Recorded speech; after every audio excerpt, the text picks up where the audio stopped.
За энэ тамхины хяналтын тухай хуулийг одоо нэмэлт өөрчлөлт оруулах тухай хуулийг эрүүл мэндийн салбарт сүүлийн 13 жил хийж чадахгүй, хийхийг оролдоод сүүлийн 5-6 жил ерөөсөө давж чадахгүй байсан энэ хуулийг өнөөдөр энэ 126 гишүүнтэй парламент болоод бас олон шинэ гишүүдтэй нам харгалзахгүй зүйтэй минь талд хамтарч ажилладаг энэ гишүүдтэй босны үр дүнд бид нар бас парламентынхаа босхийг дагууллаа. Өнөөдөр бол хэлц хэсгийг гишүүдийн олонх дэмжээд одоо илүү бодтой парламентын ажил буюу гишүүдийн ажлын хэсэг байгуулагдаад байнгын ороод хэлцэгдээд явах ийм процесс эхэлж байна.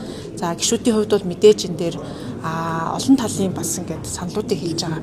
Тэр нь мэдээж энд бас тооцоо судалгаатай хандах ёстой. Энийг олон талаас нь харахгүй бол сөрөг үр дагавар гарахыг гэсэн боломж байгаа. Манай ажлын хэсгийн хувьд мэргэжлийн баг хамтран ороод энэ бүгд тооцоо судалгаа хийгээд Монголынхаа хөрсөн дээрээ буусан Монголдо таарсан судалгаануудыг хийгээд тооцоолоор оруулж ирсэн. Тэгэхээр энийг дахиад мэдээж сайн чанартай хууль гаргахын тулд шүүн хэлэлцээд парламентаар батлах процесс болох уу гэсэн хүлээлттэй. Жил гаруй хугацаанд бол нэлээд бас хил ам дагуулж байж өнөөдөр ингээд процессын үйл ажиллагаа бас үргэлжлээд явж байна. Танд хэр дарамт ирсэн бэ юу?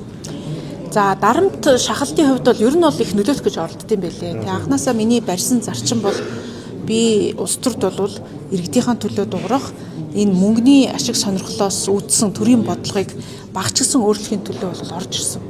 Манай өмнө нь ч гэсэн би өгөндөө хэлжсэн баялагын хараал гэдэг зүйл болоод хэдхэн цөөхөн хүний улс төр бизнес эрх ашигыг хангахын тулд яг иргэд рүүгээ чиглэсэн нийгмийнхаа энэ асуудлыг шийдэх бодлого явж чаддгүй. Энийг л өөрчлөхийн төлөө орж ирсэн. За энэний нэг бас зүгээр наана тамхи гэдэг бүтээгдэхүүн дээр байгаа ч гэсэн цаад утга санаа нь үнэхээр төрийн бодлогод ялангуяа эрүүл мэндэ хамгаалах бодлогод энэ лоббичдын мөнгө хүчтэй юм уу эсвэл ард иргэдийн дуу хоолой хүчтэй юм уу гэдэг л энэ одоо хуулийн төслийг бас харуулж байгаа гэж бодож байна. Тэгэхээр энийг анх санаачлаад ажлын хэсэг ахлаад явж байхад бол олон талаас нөлөөлөх гэж оролцсон. Энэ нөлөөллийг авахгүй гэдгээ хэлсэн. За үүнээс үүдэлтэйгээр ер нь сошиал орчинд те одоо компанид ажил харлуулах те номин чимээг муухай харуулчих юм бол энэ асуудал шийдэгч чинь гэдэг юм бол байхгүй шүү дээ. Номин чимээг муухай харагдуулах юм бол хуулийг нь нөгөөдөл нөхчгүүдэл гэсэн баг. Гэхдээ тийм байхгүй. Энд бол олон манай мэрэгчлэтнүүд судлаачид хамтарсан хүчээр бол бас ажилласан тэднэртэй бас их талархаж байгаа. Тэгээ яг хуу нэлээд одоо энэ олон талын бизнес эрх ашиг олон талч гэжтэй нэг хэдэн цөөхөн хүмүүний л асуудал байгаа.